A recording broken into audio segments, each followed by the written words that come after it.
Again, thanks for coming. I do want to thank everyone who came tonight to also support us. We have 3 different mitigators that are certified. So these are certified mitigators that we recommend on our website, the state of Utah, Kurt Solomon. We have Bruno with Utah Radon Services, and we have Travis with Radovent, and Kurt is a Bodie. Sorry, I didn't say your company's name. So thanks so much for being here with us. And then also we have Physicians for a Healthy Environment, and we really appreciate them coming out tonight to answer any questions that you have. And their focus is really to look at outdoor air pollutants, indoor air pollutants, lead in water, and how it is affecting our children. So any questions that you have for them, they're here as well. Okay, so let's take a quick look at what radon is and the goals of tonight's presentation. So tonight we're going to look at where does radon come from, the levels in Utah, and I pulled up Herriman's rates, health effects of radon, how do you test your residents, and what can you do if you do have elevated levels, and then also what is mitigation? What exactly does that look like? So radon is a gas, and it is naturally occurring. It comes from the breakdown of uranium that's in the soil. The uranium is naturally occurring. It's everywhere. It's in the bedrock, it's in the soil, and it's in a lot in the granite rock, which we see a lot of that out here.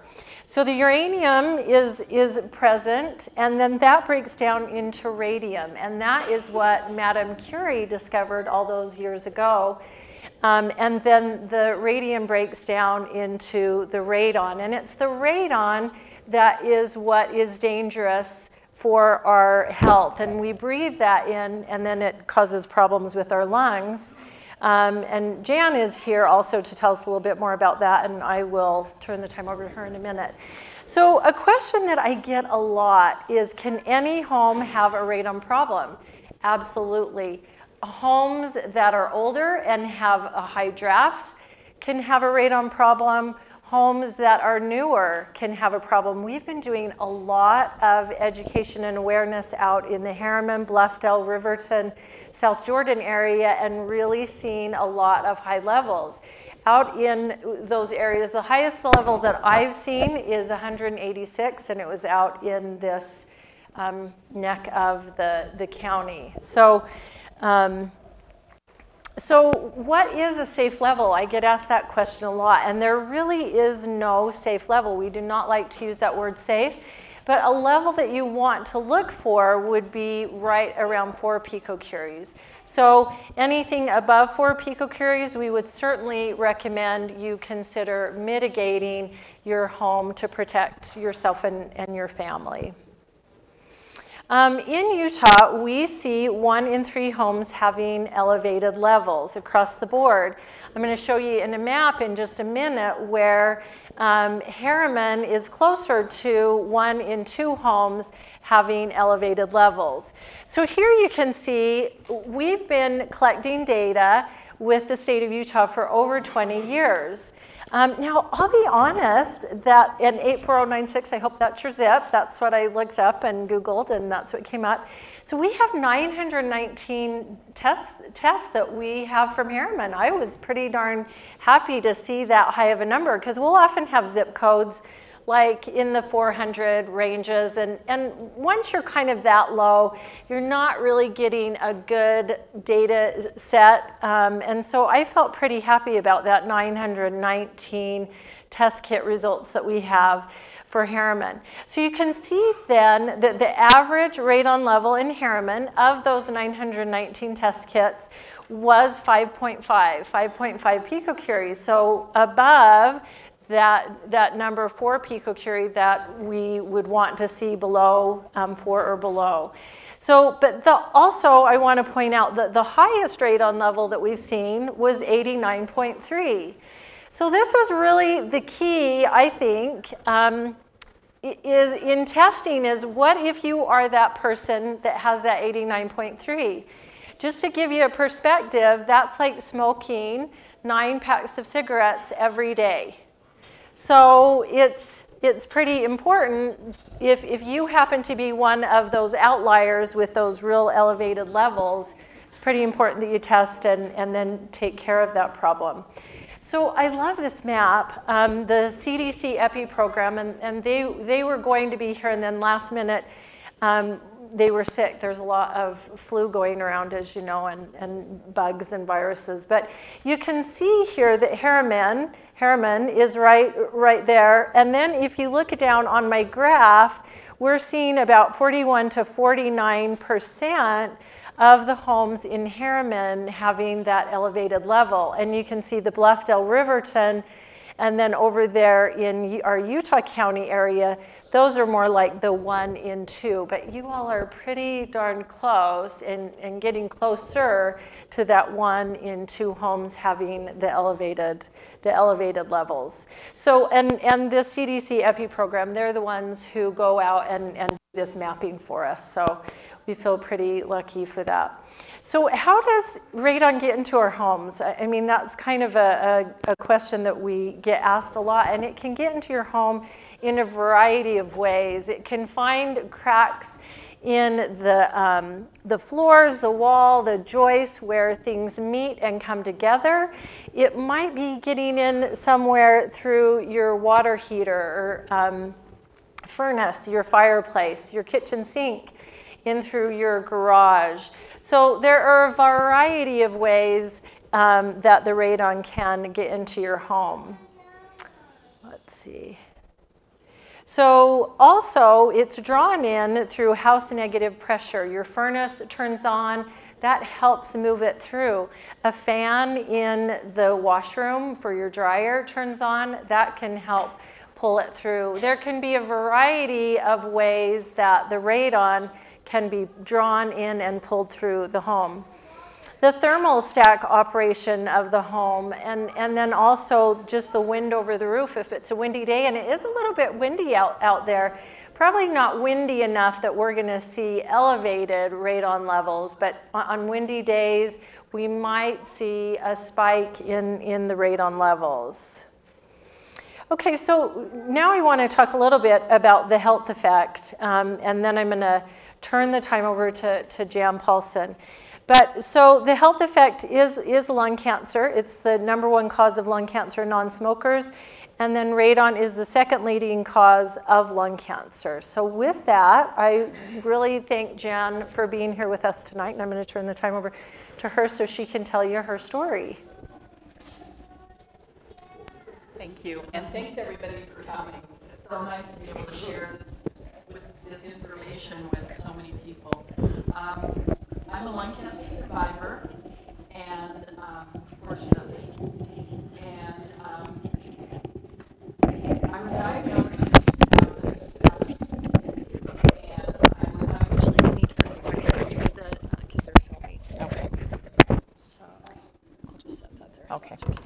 So I was diagnosed with stage 3 lung cancer in 2007, and I thought, well, wait a minute, I'm not a smoker. You know, how did I get lung cancer? So we started looking around and found out about radon, and we really didn't know much about it. We had bought our home in 1992, and so we looked back in our records and had it tested at the time of the purchase of our home, and it was at 2.2, and so they said, you don't have to worry about it, you know, it's below the action level.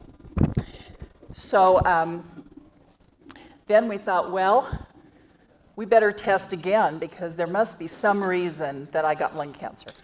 So we did a test kit, and it came back at 24.9, and that is about 6 times over the action level. So we started thinking, well, how can that be? What could have happened in that length of time? Then we remembered in 2002, we did a huge remodel on our house. We dug a walkout basement and added a sunroom, and obviously changed the structure of our home and added new avenues for the radon to get into our home.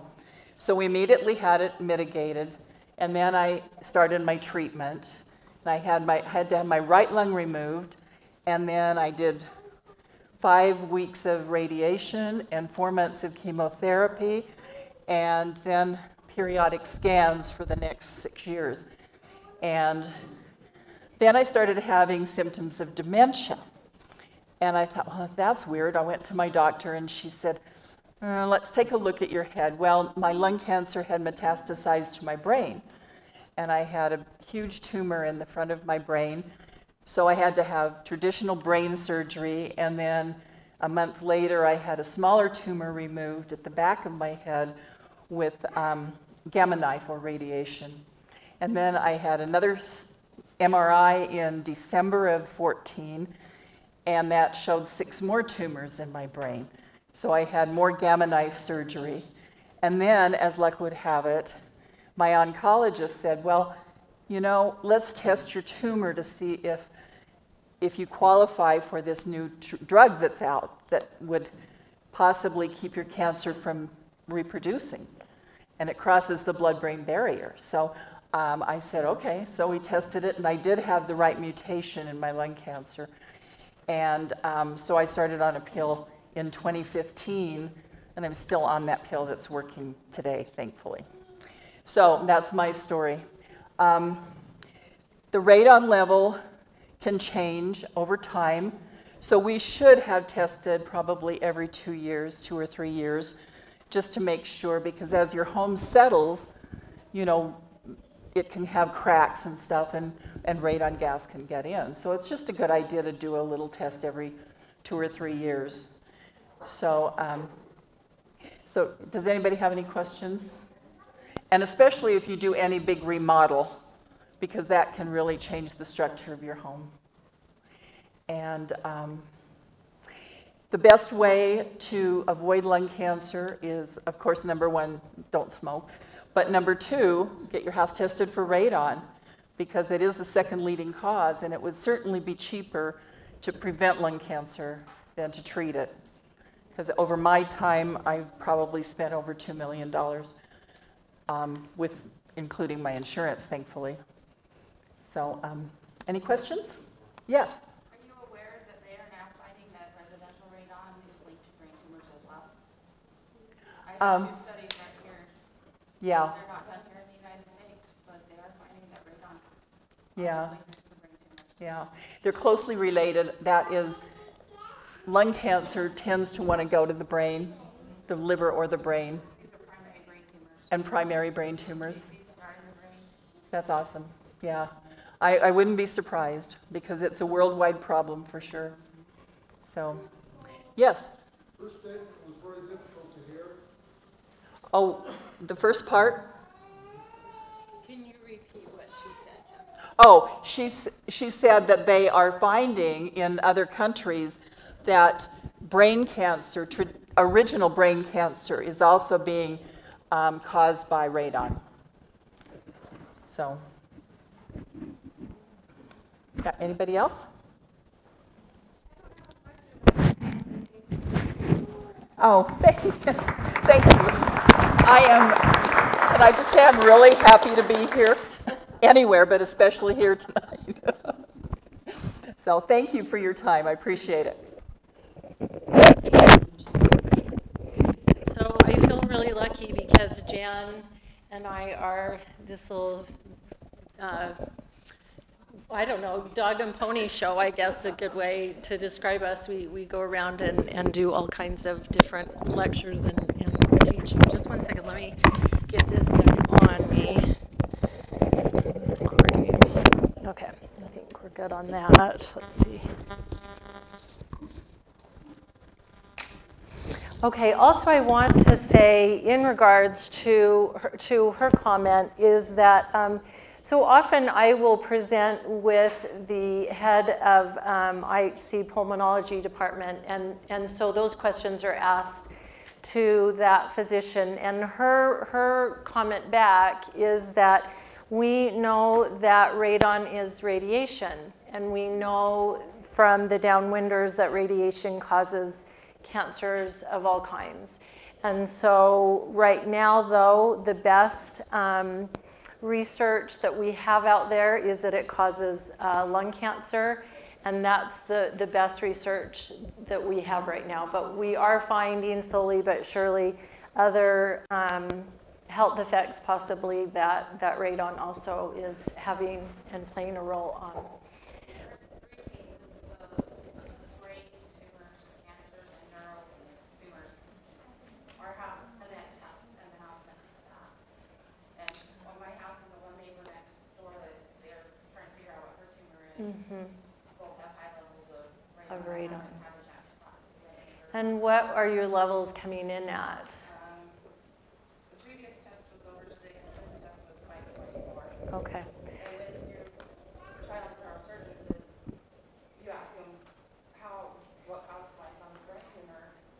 Is it cancer? So you're told every child that has a brain tumor, it is cancer. And crap happens. Yeah. We don't know why. You look for, Sure. part of genetic studies, and I'm actually going to bring this up to my son's oncologist. Yeah. I'd like to see what's going on in our area and in Utah. Yeah. Thank you so much. Well, and did you all hear those comments? Could you hear that okay? Does anyone need me to repeat that? Okay. Okay, repeat it. So she is saying that in her neighborhood or cul-de-sac, there are 3 homes, and in all 3 of those homes, people are and have been diagnosed with brain cancer. And so right now they're doing a little bit of research as to why that is the case. And all 3 homes have been tested and have come in elevated above the 4 picocurie level. So, okay, so let's, I mean, it is so interesting. Of course, I have so many different things I could talk about. In regards to the different health effects, we have a couple different studies. The minor studies are the ones that are the most significant, but they also have a lot of negative publicity with them as well. And why is that? Why would the minor studies? So I'm talking about like the uranium miners, the miners that we're mining for uranium, and now we're looking at them and their lung cancer rates. Why do you think that maybe those aren't the very best studies to look at? What were those miners doing? Probably because they were actually putting it into the air. Okay, perfect. So we don't know their levels. That's one of the things. And the levels, yeah, and they're surrounded by, and it was a daily thing. I mean, although we sleep in there, but the levels could have been much higher. But then also we know in looking back that a lot of the miners also smoked. And so that in combination tends to have a synergistic effect. And so the minor studies have definitely been looked at a little bit more negatively than some of the other studies. There was a study done in Iowa, and they wanted to look at females, and females who had been in a home for 20 years, and also females that had been, generally speaking, stay-at-home parents. And what they found was even at 4 picocuries, they had an increased risk of coming down with the lung cancer. So, okay, so just to give you a perspective of what we're seeing in regards to lung cancer. So every year, 240,000 cases of lung cancer are diagnosed, and there are 160,000 deaths as a result. The thought is that every year between about 20 to 22,000 of those lung cancer deaths are as a result of the radon-induced lung cancer. So one thing that Jan usually talks about, and maybe she said it and I missed it, but it's really the bad boy of all the cancers. It's the #1, lung cancer is the #1 cancer death. And you take like the next 3 and combine them, and then they add up to as many deaths as what lung cancer has. So, and I also think that there is a bit of a stigma with lung cancer. A lot of people will hear, oh, they have lung cancer, and they assume, well, but they probably smoked, or they did smoke, instead of thinking like in Jan's situation where, yeah, no, she didn't smoke, and she tried to be super healthy. She exercised and ate right and thought she was doing all the right things. So if we look at Utah's rates, you can see that we're actually the lowest for lung cancer, and that makes sense, right? We're at 21.3 per 100,000. The United States rate is at 47.4. If we look at smoking rates, we've actually gone down to 9.5%, which sort of surprises me, right? With all the kind of vaping that is going on right now, but maybe that's not calculated into the equation as much, because for a while we were at about 11.9%. But the smoking rates for Kentucky are at 30.2%, so a little bit higher, and they have the highest lung cancer rates in the nation. So also bringing up kind of a comment in regards to what she was talking about is, so you would expect with our smoking rates being so low, we should have almost no lung cancer rates as well. So a little bit about the history of radon, because it's really pretty fascinating how we discovered and learned about radon. And it was because of a gentleman by the name of Stanley Watrous, and he worked for the Limerick nuclear power plant. And this was a power plant in Pennsylvania, and you think that we get high levels of radon? I mean, they get in the thousands. I just saw a presentation at a conference a month or so ago, and there was a neighborhood where the majority of the houses were like 6,000 picocuries. So it was really something. But anyway, getting back to Stanley. So Stanley would go into the nuclear power plant, and it wasn't even opened yet. And he was setting off the alarms because, of course, there are radiation monitors and detectors there as you're entering and exiting out of the power plant. And so he was setting them off. He was setting them off as he walked into the power plant. He was setting them off as he went out of the power plant. And they were thinking, what on earth is going on? How could this be happening?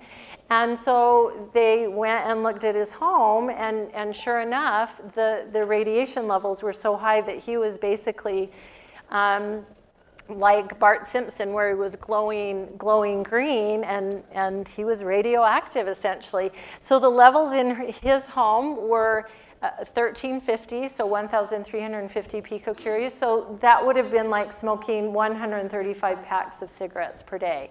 So he is pretty darn lucky that he worked for that power plant, and they were able to discover that exposure. So if we look at radon in Utah, we can see that the Utah indoor level is at 5.3%. Salt Lake County is about 4.3. As we talked about, Herriman is 5.5. Utah County, about 4.6. Davis, 4.2. And Summit is 5.6. If we look at the U.S. outdoor level, we see about 0.4. And then the U.S. indoor level is at about 1.3. So Utah isn't quite as high as, say, for example, Colorado.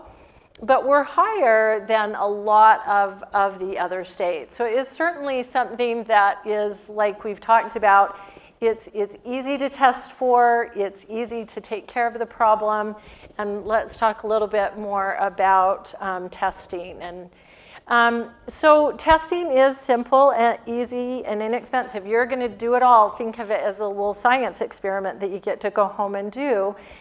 The cost for Utah residents is $9. I recommend coming right here to City Hall and getting them for $6.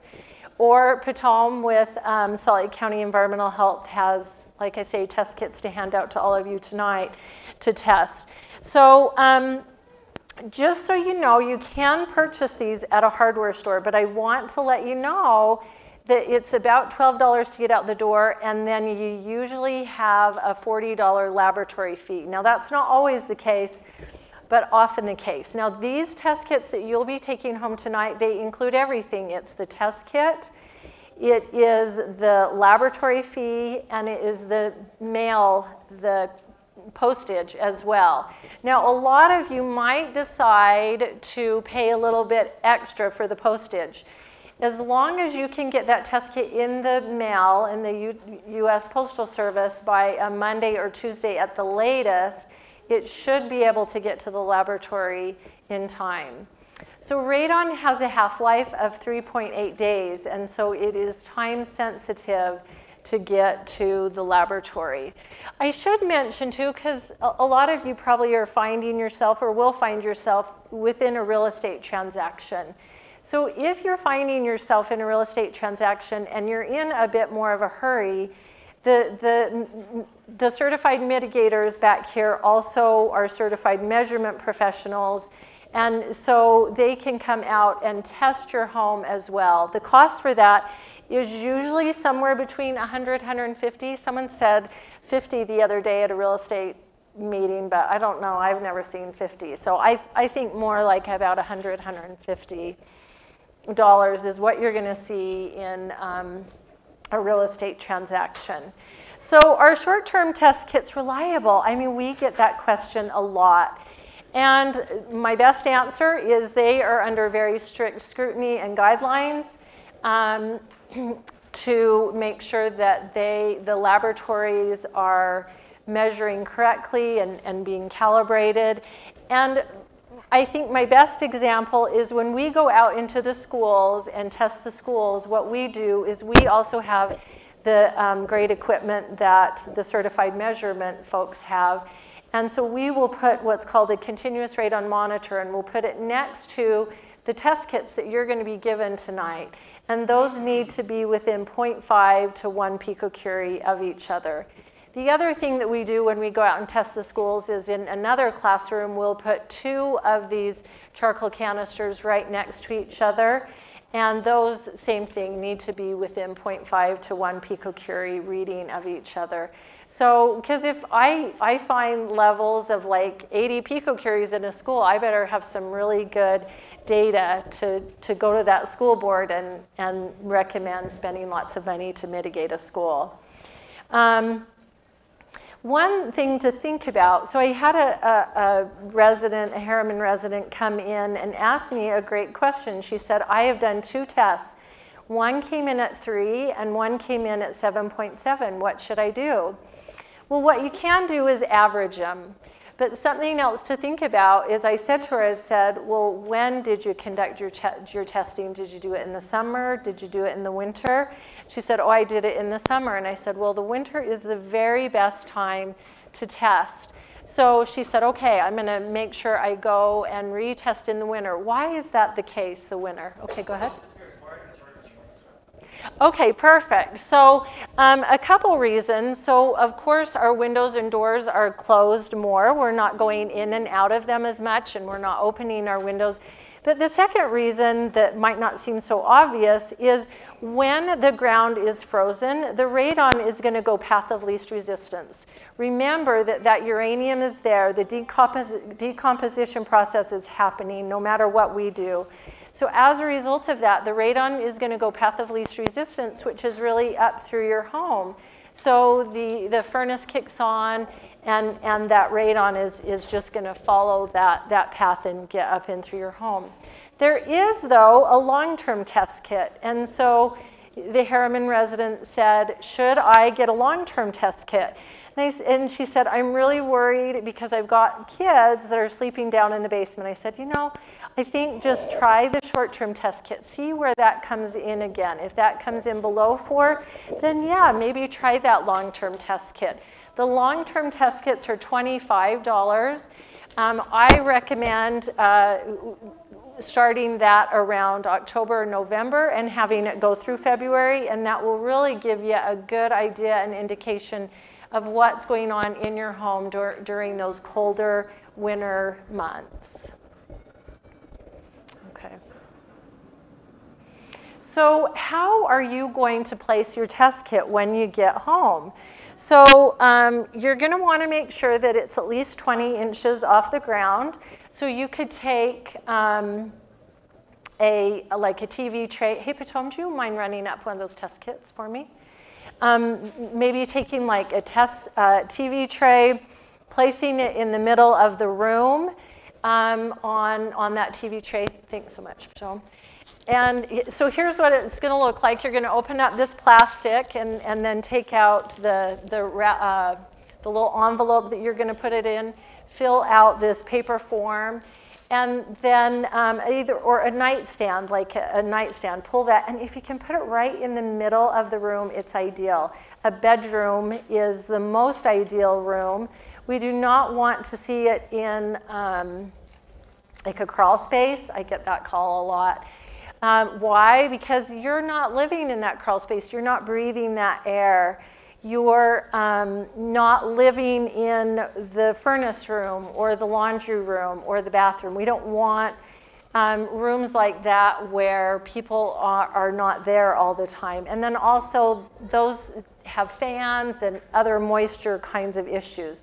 So a bedroom is ideal, a bedroom or an office, or lastly then a family room. So those would all be great choices.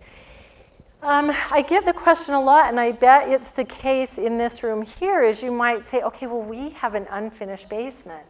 What should I do? You know, we're thinking about finishing the basement. If it were a real estate transaction, you would definitely want to do the lowest livable space. So you would want to do that unfinished basement.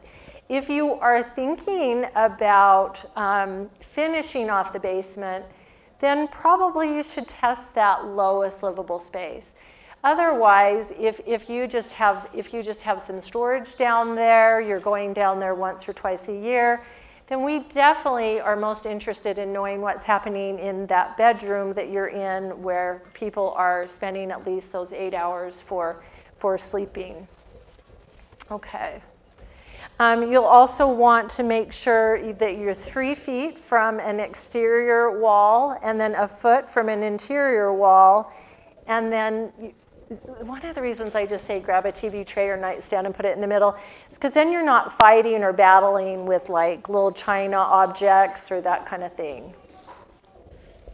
So it doesn't matter whether you do this test in the basement or up on the second floor of your house, because the gas will be everywhere.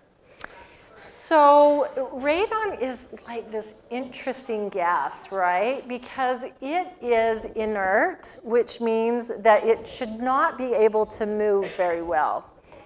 It's also heavier than air, which means that it is going to be lowest to the ground.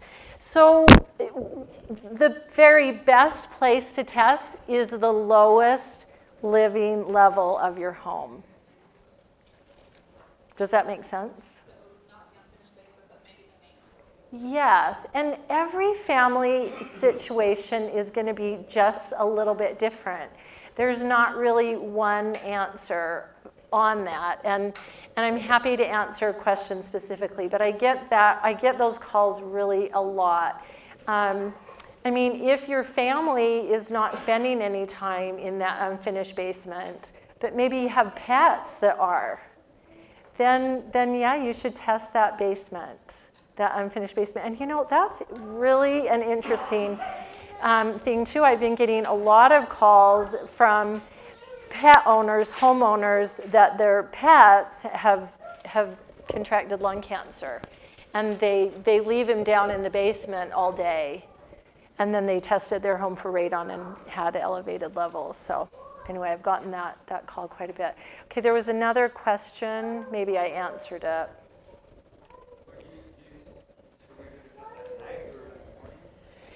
So with this test, they would like you to run it for about 48 hours. So let's kind of walk through that. So if you need to have it at the post office and you don't want to pay extra on a Monday or a Tuesday, maybe start it that Saturday morning or that Friday night. So you can go as long as 3 days on this, but their preference is 2. So, so that kind of gives you the idea. I mean, I hate to say pay extra money for shipping, but it can be helpful. I don't know. I've heard FedEx is as much though as $40. So I don't know that I'd recommend FedEx. I think UPS is about $15. But even if you walk it into the post office and go to the counter, it's about $4.50. So I'd almost even recommend that if you can't get it in the regular post office on that Monday or Tuesday. I've kind of done a few little experiments to see what it takes to get it where it needs to go. And Potomac, as people are leaving, if you wouldn't mind, just, yeah. Okay. The laboratory, this one is in Texas. Yeah, so I mean, it's far enough away that, you know, yeah. And with the time sensitivity of the radon, you know. I mean, they do sell on our website a real estate test kit where there are 2 test kits and then a FedEx package in there. So I forget the cost on that. I think maybe 20. So, you know, relatively reasonable. Okay, any other questions about the testing? Okay, question in the back. I was just wondering, I guess, is it worth testing multiple, or that you test the basement first and see if it's really high, then you test your living space? I have an unfinished basement, that's probably what I'll do. Yeah. Like, what would be like, so unfinished basement, one day I'll finish it, you know? Sure. But, Sure, but why not start there? I agree. what level would I then want to test the living space at? Like, if it's at a 4 or below, then don't worry about the living space, but if it's like a 6, do I? Yeah, I would go ahead and test the living space. So I'll tell you a story. We have this, I've been working with this resident up in Park City. It's one of the strangest situations that I've seen. And that is, this home has a sump pump. And several years ago, a mitigator came in and said that they had mitigated and taken care of the problem. And now one thing for sure is when your mitigator installs the system, then it's okay for them to leave the test kit for you to test, but it's a conflict of interest for the mitigator to come back in and test. But that's what happened in this situation. And he said, yep, it's fine. And then the family never thought about it again until they were given a free radon test kit. And so they thought, well, we're just going to test again and make sure that mitigation system is working. So they tested the basement, and it was up in the like 6.6 range and level. And then they thought, well, we're going to test on our main level. And same thing, it was even higher, as high or even higher. And so then they got a few more bids and did something else. There was a sump pump and it was obvious that the sump pump was one of the culprits and one of the problems of where the radon was the pathway, how it was getting into the home. So they, one of the mitigators, you know, tried to seal up the sump pump, and still though, even after that, the lowest level was down at like a 2.7, but up in the dining room, we were at a 4.3. So it just did not make any sense. So what was that pathway making the radon get into that upper floor? I mean, the only reason I say that is because, I mean, weird things can happen. It's much more unusual. Radon is going to follow its course typically, but sometimes things can happen. So it ended up, they did another type of sealant around the sump pump, and I believe, cross our fingers, that the radon levels have been reduced to even below that 2.7. So, Okay, $29.95, so a little bit more than I thought. $24.95 for the extended. The long term. So $24.95 for the long term, and then if you wanted the 2 test kits with the $15 FedEx mailer, it's going to be $29.95. But that all can be linked to from our website, so you would be able to get that if you wanted. So you have 4 vendors here that are mitigators, testers, et cetera. Yes. The kit that we're paying $24.25, they're offering free versions of it. It seems like it's an issue. I think everyone's here because we know it's an issue, but Right. I mean, there's multiple ways to skin this cat. Why are we talking about that? Free.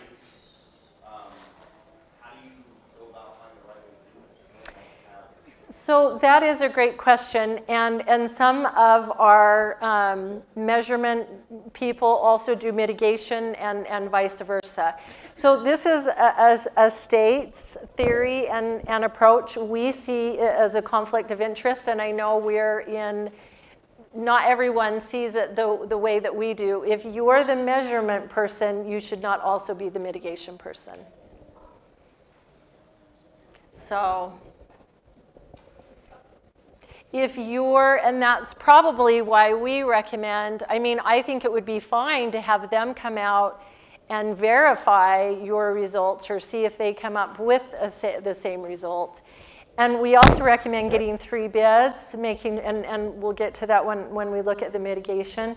We recommend getting 3 bids from certified mitigators, and then still, if the company that came out and did your measurement, you still feel the most comfortable with them on doing the mitigation, that's completely, a customer preference and choice. So, it's the question though, is you're not wanting to buy and get that, but if they're certified, there's a risk in giving me false numbers to put into the system. It kind of seems like, what's the certification? Well, so they are certified through a group that is making sure that first they're educated and they know how to do everything, how to make the measurements, how to do the mitigation.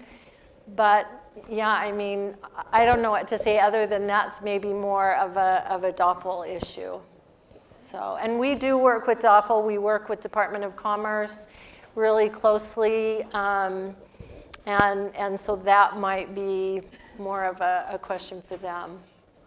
So, okay. After you test it once, how often are you seeing that level changing? So that's a great question. We see it changing really with a couple of different things. If the home is renovated, remodeled, new windows put on, something as small as that, then we'll see the levels changing. The other thing that we've seen, and I'll be honest, wasn't sure that I bought it until I saw it happen. So there have been a couple situations in newer home build areas where, a couple homes were built, and then they tested their homes and they were at the 4 or less. And then a couple other homes went in to be built, and the movement of all that soil and changed their levels. Now whether or not that would have eventually, evened out, I don't know, but those families decided to move forward. The levels were high enough that they decided to move forward and put in a mitigation system. We do know that when a house settles, that it also has the risk of having the levels change.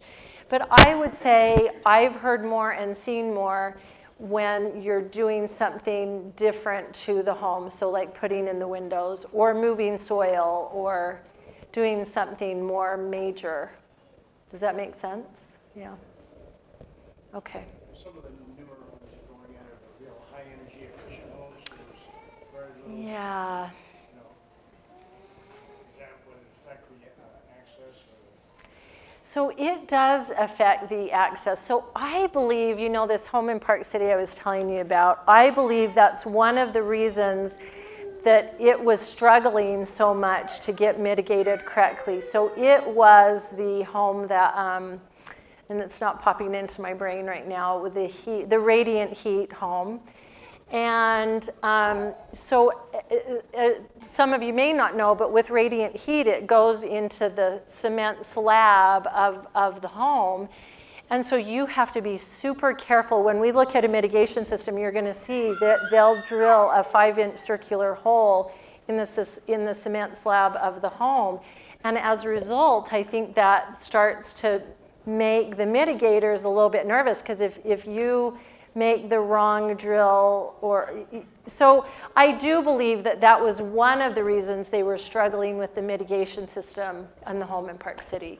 But do we see a difference? No. So, or not that I've been aware of. So in Utah, 1 out of 2 or 1 out of 3? 1 out of 3 homes, typically, we're seeing elevated levels in. And then we have those little areas, remember at the map, where we had like kind of 1 in 2 homes. And it's as dangerous as what people say. If they sell a real estate kits, you've got to I test know. to have a real estate transaction. Why is it not building code in order to get an occupancy? Yeah, I mean, we could not agree more.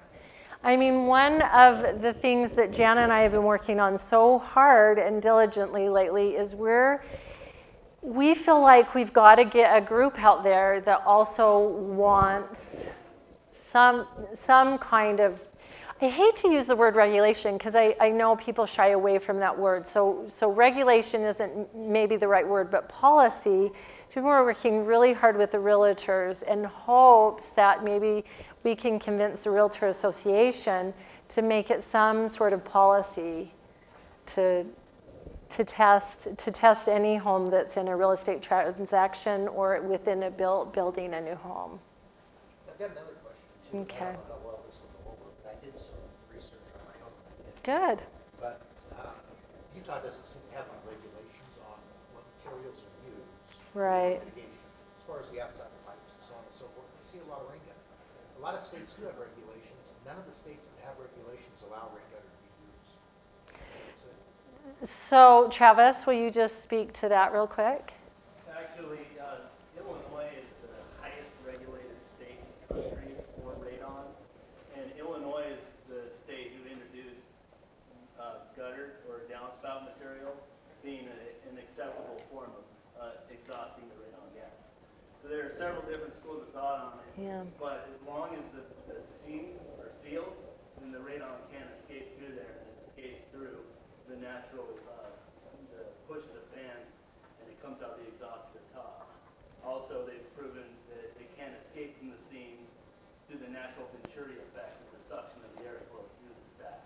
So in most states, it's actually, there's not a state that I'm aware of that has aluminum downspout outline for a vent stack material. So, and I'm actually gonna move, I'm just gonna kind of jump a little bit ahead because just to show you a few pictures of homes that are using the gutter like that you're talking about. And I believe one of the reasons that that happens too is more for aesthetic reasons as well. So we're just pumping it into the air.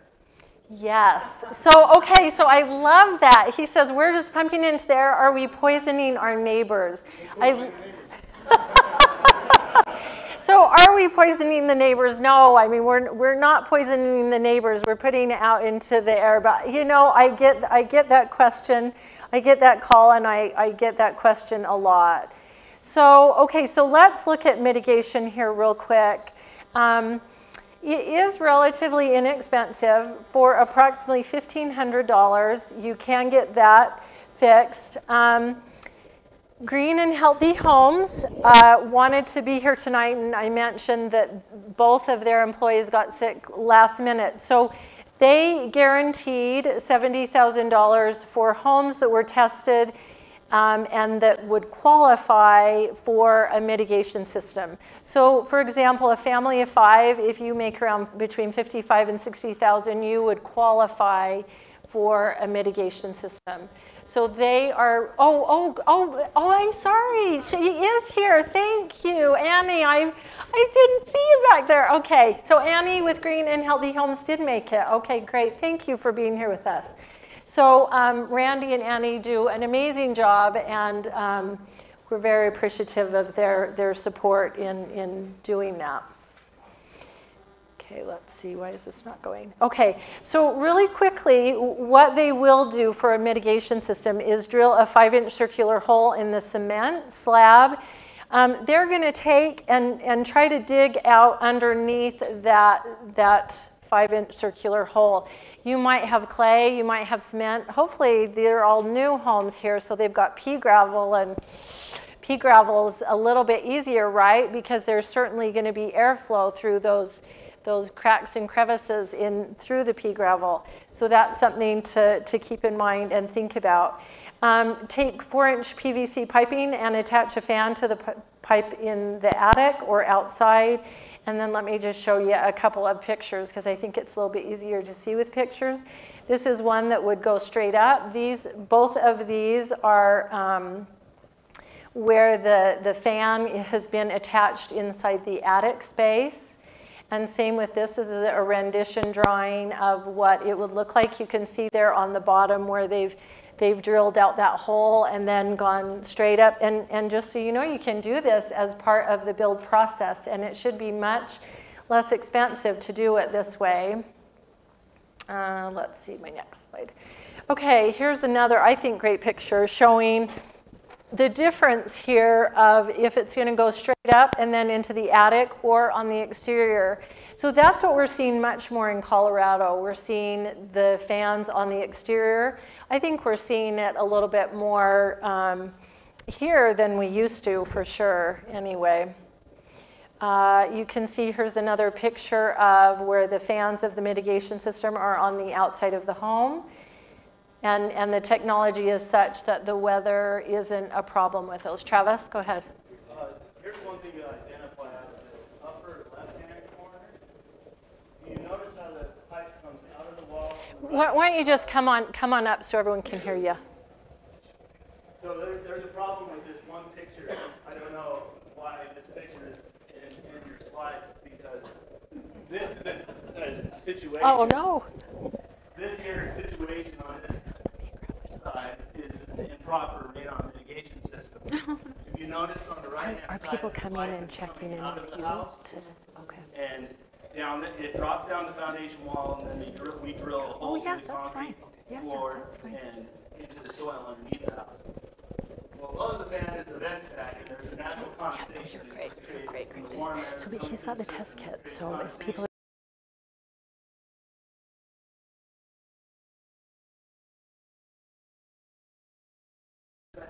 picture, the condensation would come through the fan, and it would collect in this P-trap that's underneath the fan, and it would restrict the flow of the system. So this should say improper mitigation system and proper mitigation system on this side. This is a condensate bypass, which collects the condensation and then drains it out down into the system, or the grate underneath this concrete slab. A question. I noticed that some of them are concealed fans in the attic, and I assume these fans run 24/7. If it's concealed, how do you know nothing lasts forever? How do you know when that fan fails if it's concealed? So the gentleman over here asked about certification, and part of the certification is that any certified installer would install a manometer or a U-tube vacuum pressure gauge on the suction pipe. So there are devices that are an audible alarm, but the traditional device is a U-tube manometer, which shows differential pressure within the system, and it shows vacuum. So any mitigator will have that manometer on your system, and you would just periodically check that and make sure you have vacuum. If you ever have vacuum loss, then it indicates some sort of fan failure or circuit trip or something like that. Put a little ribbon on top of your pipe on your roof so you can see it. Yeah, little streamers. Sorry. I think I saw the picture and I just thought, oh, those are great up close and personal fans on the outside. I'll be sure to mark that. Okay, so here we have systems just like I moved to show you what it can look like if they're using not the PVC piping, more of the gutter type piping. And then here's what the manometer looks like. So this is what you would see if you're even buying a home. I mean, this is one of the things that we tell the realtors. If you walk into a home and you see this would help you to know that the home has a mitigation system. And you want to make sure that that's on and it's working, and it does run 24/7. I do get a lot of phone calls. What is the cost of a system? And the fans tend to need to be replaced every 11 to 15 years, and that's about $300. And then it does increase your utility bills by about $10 a month. So. Somebody back here was asking, I mean, obviously if you go to the roof, it's just to get a higher and get out further. I mean, could you just bring it out of ground level and just like? Oh, you guys make me wish I would have brought like all my pictures. But okay, so think about, I have this one picture that I love because that's really what they did. This mitigator came and he installed the mitigation system so that it was blowing out near the back door. And then the sliding glass doors were open all the time. Is that kind of what you're saying? And so then, of course, that radon, you're actually increasing your radon levels by installing a mitigation system like that. So, yeah, I think that's not probably the best. Okay. Well, in the future, will you do these in every house? I don't know. Do you want me to really be truthful? I don't think so. I don't think so. Not in Utah. New Jersey is regulated. New Jersey is regulated, and Illinois is regulated, but not every state's regulated. And if you are needing to go and want your radon test kit, Pachom has them in the back. Do you want to stand up, Pachom? And if you need to take off, please feel free to do that and ask questions. If there are any questions, please, you're welcome to keep asking. Is radon more likely going to be in a home with an unfinished basement or finished basement? Or is that not a... So any home, any condominium, any townhome that's slab on grade is likely to have radon, because the dirt is then right next to that cement. Does that make sense? Yeah. Yeah. So, with these measurements you're talking about, Yes. all the way up to 1,000. Yes. 1,000, 6,000. 5, 6, 20. EPA would say something above 4. Anything above 4. Yeah. Thank you again for coming, and please feel free to keep asking questions if you have them. Okay. Just a reminder for